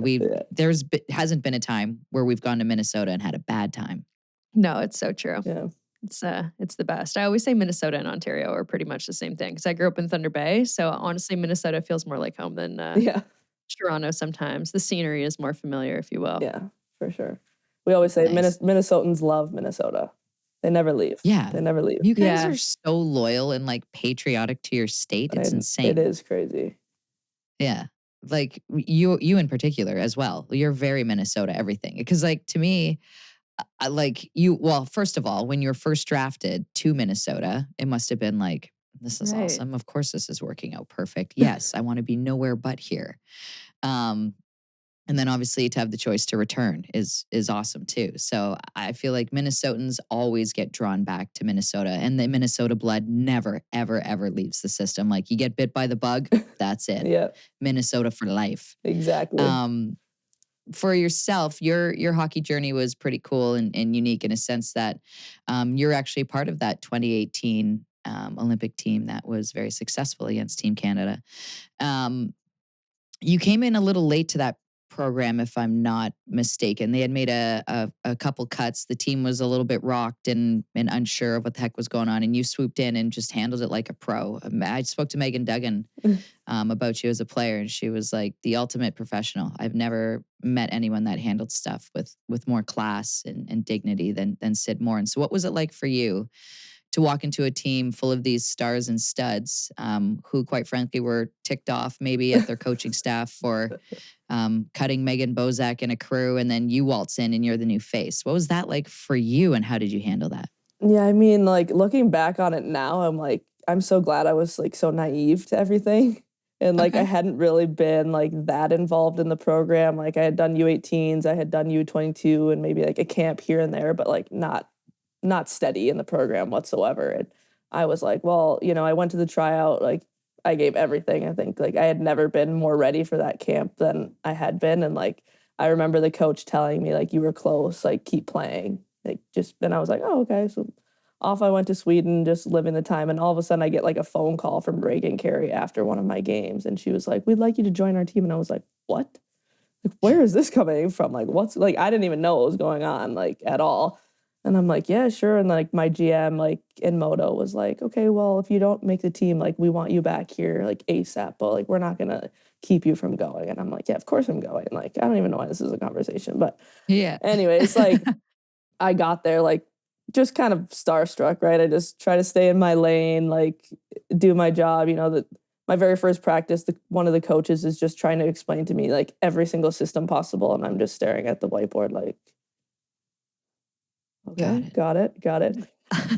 And honestly, I just came in with the mindset, like, you really have nothing to lose, right? They were like, we just want to see how you might fit in, like, with the way we're playing. Like, we think your skating abilities, you know, go well with our team. And that was about it. And I just played hockey and never looked back, and obviously got extremely lucky and fortunate to join that crew.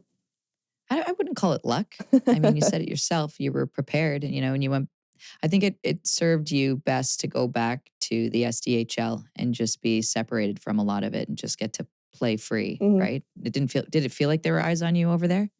No, not at all. I mean, I think like, you know, there were a little bit, just because they were like, we finally have North Americans up on this northern team, right. And we were kind of crushing it in a way too. Like, me and Cavs were just putting up all sorts of points. So we had eyes on us, but like I knew that like Team USA wasn't necessarily watching that. They were still basing it off of the prior tryout. But I think like I just played free, played with confidence, like, you know, and I think that really helped my career in general. Yeah, totally. Gold medal. We'll do it. Not bad, right? What do you remember about that game? It was so wild. It was crazy. Like I was nervous, like, not gonna lie. Like, I was nervous. And I remember we got like a power play early, and, you know, I was like on PP1 with Casey Bellamy up at the top, and we're like playing catch back and forth, and all of a sudden I'm like, I think it's time to shoot it, you know? And I tried to shoot it, but I kind of like fanned on the puck, and I was like, oh, what the hell am I gonna do now? So I take the puck around the net, and I'm like still looking, like, what are my plays? Like, everybody's still standing in their spot. I'm like, what's my play? Like, I do like a quick give and go with Decker. Shoot, I'm like, oh my gosh, I'm wide open in the middle ice. I shoot the puck, Hillary Knight tips it, goes in, and like I was just like, oh my God, like this is crazy. Yeah. This is crazy. How like exhilarating was that feeling? Like, did you scream so loudly, and how hard did you hug Hillary? Yeah. Because I feel like the cooler the goal, the harder you hug. Yeah, I feel like I just like blacked out. Like, there's like a photo of me like kind of like almost like jumping, which is like not me. Like, I am very like easygoing, like keep it level. And I was just like so like, it was just the coolest moment ever. And like my whole family was there, and it was awesome. That thing went to a shootout. Yep. The move that Lamoureux pulled had me out of my chair and clapping. And I was Canadian, working down at NBC with Erica Lawler, the American. We had a bet going, and I wasn't even mad because that move was ridiculous. She had deked one of the best goalies in the entire world out of her pants. Yep. And had you seen her practice that before? Like, or was this something she was just like, man, in the moment, I'm going to do that?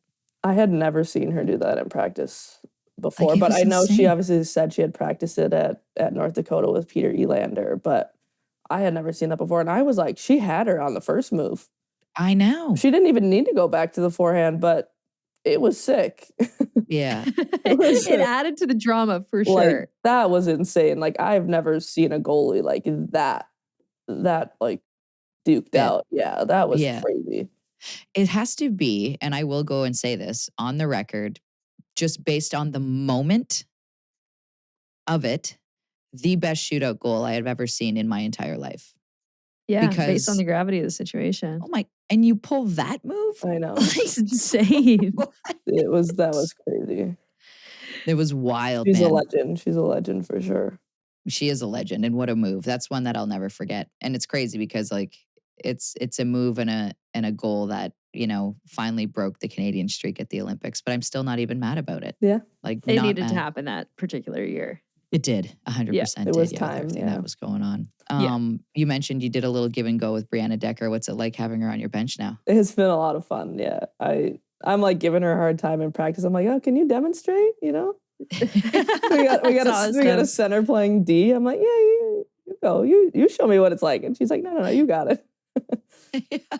Because when we had Ken on, he said that like he likes to have someone that's kind of to the point, direct, like a little bit of a straight shooter. I don't want to say strict, like I'm dancing around saying strict, but like direct might be the word. Have you know? Does she lay the hammer down? Is she that person at practice? I'm trying to think. I feel like since I knew her before and we were like buds, hard. That it's like a little harder. Like at the beginning, she was like, "I just want you to know, like, I don't like coach the same way I play." You know, basically saying I'm not like that much of a hard ass or that intense. But I'm right. I'm like, is that true? I don't know. I'm like, she's like, I don't need to tell you when you mess up, do I? I'm like, no, like I know when I make a mistake. But unless I ask. Yeah, but if I make it like 6 times, like please tell me. She goes, if you make a mistake that many times, no, you'll be sitting on the bench. I'm like, oh, okay, thank you for that. Okay, boundary established. Yeah. But she's just like so smart. She has such a great knowledge of the game. The way she sees the ice is like so impactful. So it's been awesome to have her. Wow. I feel like, was she a player coach when she played? Like, because there are some players when they're playing, you're just like, you're for sure going to be a coach after this. Did she have that aura about her? I mean, I think so. I think for me, like when I was a younger player, like on the team and she was older and like, honestly, everybody I tell them like this, when she was playing and was at the top of her game, she was the best player in the world. Like just intensity, skill, defensive play, everything. Like she elite player overall. So I think any question that was directed to her was not like a short answer back, you know, like she just has such a good grasp of the whole game that it was like, no, this. So I think that the transition for her has been seamless. That's so cool. It's cool. Can you tell us a little bit about your time in the PHF? You're a Whitecap. You just wanted to keep playing no matter what the situation was in pro? Yeah, I mean, like I said earlier, like we played in Lugano in Switzerland for a year, which was like so fun, like just to see the world. I had always like told my parents I'd love to play in Switzerland, like knowing Laura Stalder and going to college with her. And like, I was like I need to experience like that country. So I kind of always knew like that's what I wanted to do at some point. And the opportunity came and like me and Rania were like, yeah, let's do it. So we moved to Switzerland and loved it. Like we're actually thinking about going back for another year, like when the Whitecaps reached out to us and I was like, oh, like this is a really good opportunity. Like to like make, make a little bit more money, like live at home. Like, we were thinking about buying a dog and we're like, well, this would be perfect. Like this. And then it kind of just like all like worked out. But like it was weird, like moving back to the United States after like 5 years in Europe. What was so weird? Just, the food options, the hustle and bustle of like American life is like so different. Like in Switzerland, like nothing's open on Sundays. Yeah. You couldn't go to the grocery store on Sundays or anything, So like, and then you come back here. Yeah. And it's just like, just life is so much faster in North America. Yeah. So it was a little bit weird, but. So expensive in Switzerland, hey? Yeah, very. I feel like you have a sandwich and a beer, it's like $47. You're like, I'm sorry. Pardon? Really? Yeah, and it's like not even US dollars. It's like Swiss francs, yeah. Swiss francs. Yeah. So it's basically like an $80 sandwich. Yeah. Yeah. What are some of the foods that you miss from Switzerland? Well, I don't know. Have you guys ever heard of raclette? Yes. Yeah. Oh, yes. Yeah, dude, that was like one of our favorites. We would eat raclette a lot and we would go to this like local Swiss place in our town that you could like get these little grills and they'd bring all sorts of meats and you'd like cook them yourself and you'd have like a little cheese fondue on the side and it's the best. Yeah. Raclettes are basically wine and snacks is what I call it. Because you're constantly just waiting for your food to cook. You're socializing and drinking. And then when you eat it, you always forget to put more back on. Because you're going to have more. Yeah. So then when you're done eating the little snack that you made, then you're just like, well, I got to refill my wine then and wait for my new snacks to cook. Exactly. Yeah. Was there something about Swedish beds that were different too? Was that Swedish beds you gathered, Tessa? Well, Moto, yeah. I don't know, hotel rooms are tiny in Europe in general, probably in Sweden. You always like your roommates with someone and you have like twin beds and they're like touching. So you're like roommates with someone you've never met before. Like you each have a twin bed and they're touching. And it's like, can we put just like a little seam? Should we just put like a little seam in these? But then there's like a side table and like you can't push it that far because it's gonna like run into the table. Just enough room to fit a book. Like just enough room to fit a book. I mean, it's all they need. Like, at what point in your career, I feel like you invented a card game? Yep. What's it called again? It's called Dot Card. Do you sell this? Yeah. You created a game. Well, we didn't create it. It came from an inventor. Like we own a house in Ranya's hometown. We bought a house 3 years ago in Sweden, and a guy in her hometown invented this game. I had been playing since I bought it when I lived in Vic, when I played for Moto, like when I first started, and everyone I played with when I came back home loved it. So we eventually reached out. He ended up living in the same town of 300 people as us.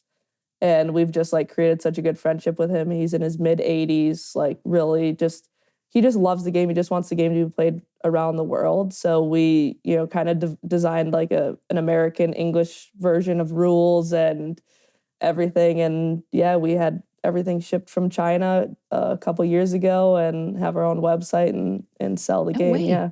Okay, first off, what's this gentleman's name? His name is Bengt. Bengt? Bengt, Bengt. Nice Swedish name, Bengt. yeah. And how do you play this game? Is this super confusing? No, it's if you've ever played have you ever played Mexican Train? Like with dominoes? No. So it's basically a card game version of dominoes.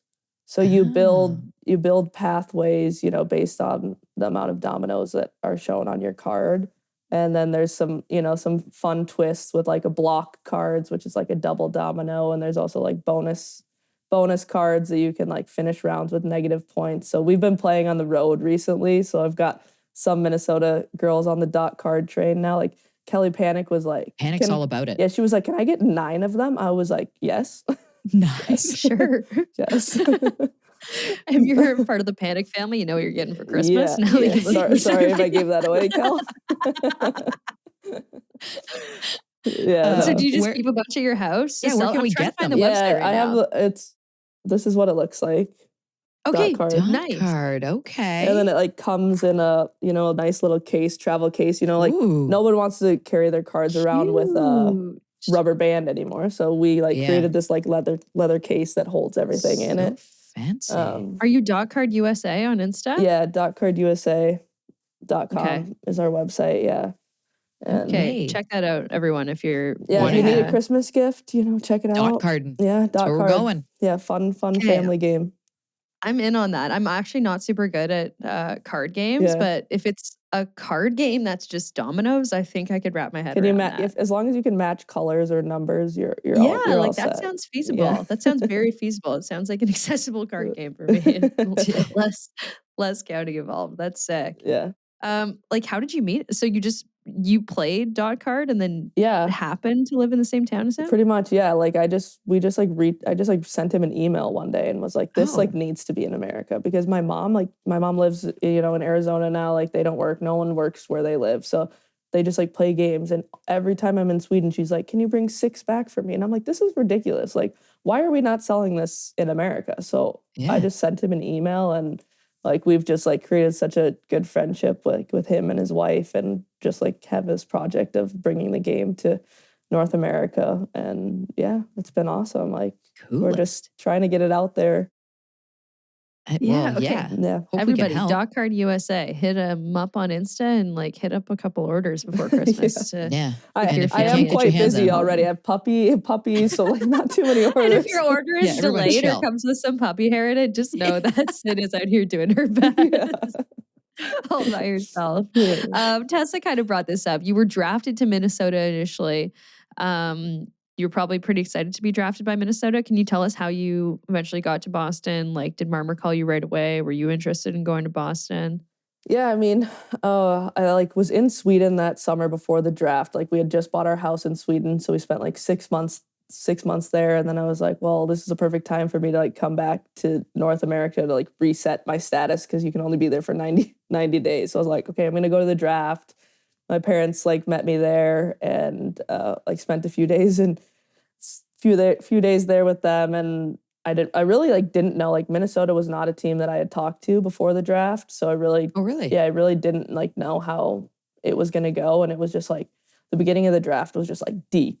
And I was like, I wonder like where this is going to go. Like, where am I going to fit into this? And just with, it was just all craziness, right? Like these GMs didn't have that much time to prepare either for this draft or get to know players. But I was excited about like coming home. I was like, I wasn't like expecting it, to be honest. Like because of the teams I talked to, I was like expecting to go somewhere else, like that wasn't Minnesota. And when it happened, I was excited just to be home. Like we were like obviously in like a place of uncertainty because Rania had played for the Whitecaps and we had like signed a 2-year deal, and whatnot. And now she wasn't going to be able to play in this league. And that whole part of it was really tough, and like not knowing what comes next or like how things were going to shake out. Like we didn't want to be in a long distance relationship again, even though that ended up happening. But there was just like so many emotions around this league being created in general and how it affected like not only me, but like a lot of people's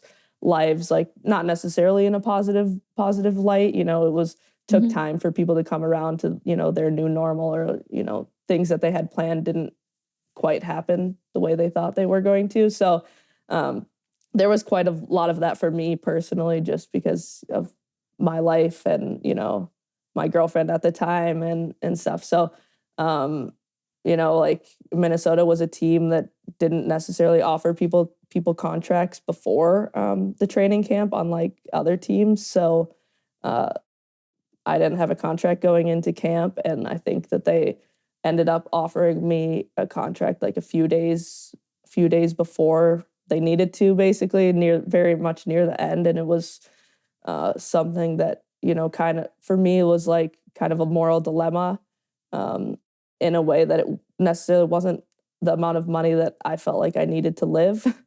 And, I felt a little bit disrespected in the situation, and I voiced those concerns. And, I talked about like my wife, or my now wife, and her not being able to be with me and all these kinds of things, and not necessarily knowing if like I wanted to be in that situation. So I was, I needed to really think about what I wanted for me and for our future. So that was really hard for me in that sense. And it ended up that, Minnesota decided to release me without contacting me first, just a couple hours before the deadline. I had tried to reach out to them and kind of like come to an agreement, say like, let's put our differences aside, let's move forward together in a place we feel good about. And, it was something that they didn't even acknowledge. So as soon as they released me, Boston was on it in less than 5 minutes. So nice. I got a call from Marmer pretty much right away and was like, "You're coming to Boston. Like, that's it. Like, you're coming to Boston." And I was like, I remember Courtney Kessel, when they announced that they signed you, I texted her. I was like, yo, she's like, I can't even believe it. I don't know how it happened. If I wake up tomorrow morning and she's still here and that was real, like, I'm stoked. And I was like, yeah, what a pickup. I can't believe it. It was crazy. Did you enjoy your time there? Like, I mean, obviously it was a quick change, if you will. Yeah, no, I loved it. Like, we had such a good group of girls the last 2 years, just a mature team with so many different personalities, people who just love hockey. And it was a lot of fun to be like reunited with Hillary and like Hannah Brandt. And then obviously like I said earlier, Emma Soderberg, being one of my closest friends from my time in Sweden. So I had just the time of my life. But yeah, it's been fun now to be back in Minnesota. Like now this is where I want to be, older in my career, end of my career, and my dogs have a yard again and all these things. So it's been a lot of fun. How did you come to that decision ultimately to make your way back to Minnesota? I think it was really hard for me, and like the free agency period was like a week before my wedding. So I was like, I should have thought. I mean, dude. But you don't know when these periods are going to happen. The league doesn't tell you anything. So I had this wedding planned for a year, and then there was a lot of interest from almost every team, which is not something that I really thought. When the season ended, I was like, oh, I'm for sure going to go back to Boston. They want me. Like, I like it here. we're waiting on a green card. Like, let's try to stay on an American team so that Rania can be with me and whatnot. So I was like, okay, Boston is probably going to be it. And I took all the calls. I listened to every team, and ultimately, like, Minnesota called, and it was just like so hard for me to say no to coming back home and like living Minnesota at home. Girl, yeah, and I was just like, calls you home. Yeah, and Ken was awesome, and he's just like, it's not the same as it was before. Like, we really want you here. Like, you're valued. Like, all these things, and made sure that, you know, I didn't feel any ill will anymore, and I haven't felt that at all. It's been really nice to be back. I guess a couple Walter Cups is pretty attractive too, eh? I was gonna say. Yeah, I know. It's like a little bittersweet. Like at Maddie Rooney's wedding this summer, like I'm there, like they're just like parading this cup around, and me and Mariah Keppel are like, oh my Lord. Yeah. Get out of here. Like, no, I don't want to drink from it yet. Yeah, I'm like, no, I'm not touching it. Yeah, you stayed away from that thing? Yeah, I stayed, Absolutely. The Minnesota girls were like around the cup, and me and Mariah Keppel were just with our little dancing sticks, on the other side watching them. Oh, well, this has been so fun, Sid. Like, I feel like we got to know you so well in this. Like, your journey's been so interesting overseas, like getting your way back to Minnesota after 2 great years in Boston. Like, can you just maybe comment quickly on the hockey, what it's been like to play in Minnesota to start before we let you go? Yeah, I mean, this team is so skilled. Like, our forwards are phenomenal. Like, the way that they move the puck, the way that they skate has just been awesome. I feel like they're making my job a lot easier. The way that these girls back check and just like put everything on the line for each other has been an awesome thing to be a part of. Like the goalie tandem, Maddie and Nicole, it's so fun, and just getting to know all the new girls has been a lot of fun for me. Oh, that's great. Well, we appreciate the time. We appreciate like you're a mother of 8 right now, a single mother of 8 at home alone with the kids. So appreciate you taking this time to talk with us a little bit about hockey, and so excited to watch you the rest of the way here with the Frost. Yeah, thank you guys so much for your time. Appreciate it. Best of luck the rest of the season. Thanks, guys. And again, that interview brought to you by Aero, the official chocolate bar of the PWHL. On or off the ice, feel the bubbles melt. The little puppy chirps at the beginning honestly make my day. Yeah. You guys need a dog? No, Julia's got like 7 animals in her house. She's good. I know. And like, no, if you ever see me and ask me if I want an animal, like, don't ask me, because I have no willpower, and I will bring it home with me and make it mine forever. Yeah. Okay, one question on our Send It segment today. I thought this was a good one, and I looked at the rule book after, so I think we've got a pretty good handle on it. Okay. Hey, Jocks, this one is from Ashley. Question for the Send It segment. Last night, Edmonton had to dress their e-bug, which is always exciting for fans of the Tendies. Wondering what the rules are for e-bugs in the PW. Need to figure out how I can get on standby. Thanks for your great pod, Ashley. Okay, Ashley. So I looked in the rules. 5.3 is about goaltender. In regular season games and playoff games, if both listed goaltenders are incapacitated, that team shall be entitled to dress and play any goalkeeper. It's crazy. Who is eligible. The moment a goalkeeper is injured and incapacitated and therefore unable to play further, she shall immediately be replaced by the second goalkeeper on the playing roster for that game that's on the bench. The injured goalkeeper shall be retired from the roster and will no longer be eligible to return to play. A new substitute third goalkeeper should immediately be replaced on the player's bench with full goalkeeper privileges. The team is responsible for informing on ice officials. So I won't keep reading, but all this to say, I believe it is possible to get into an e-bug situation in the PWHL. Although I believe that most teams travel. If you're in a home barn, the third goalie is always going to be there. I'm not 100% sure if the third goalie is always on the road, though. Do you know that? No, good question. Ask the coaches, though.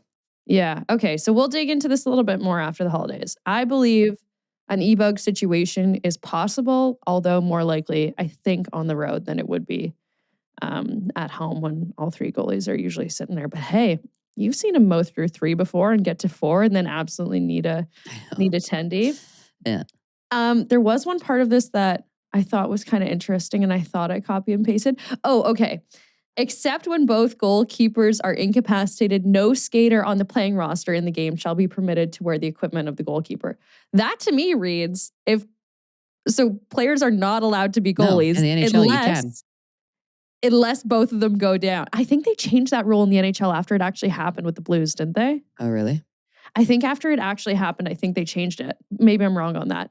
But here, except when both goalkeepers are incapacitated. So you're not supposed to, but if both goalies are down, some PWHL player, and we know they all dream of being goalies because so many of us have told us they want to be goalies. And I think I saw some TikToks the other day of Susanna Tapney wearing Abby Levy's full gear and being on the ice. So maybe one day, guys, we'll see somebody between the pipes, player between the pipes if everything goes really wrong one day. But we know it's hockey and like just wild stuff happens sometimes. Yeah. You never do know. So if you're a goalie, stay on standby. You never know. You could be an e-bug. But again, we'll talk more about e-bugs after the holidays. And if you want to send us a question for our Send It segment on Tuesday, you can call us and leave us a voicemail, 1-929-542-2442, or you can email us jocksinjills@thepwhl.com. Thank you very much to our sponsors, Shark Ninja, Clever Mocktails, AERO, CCM.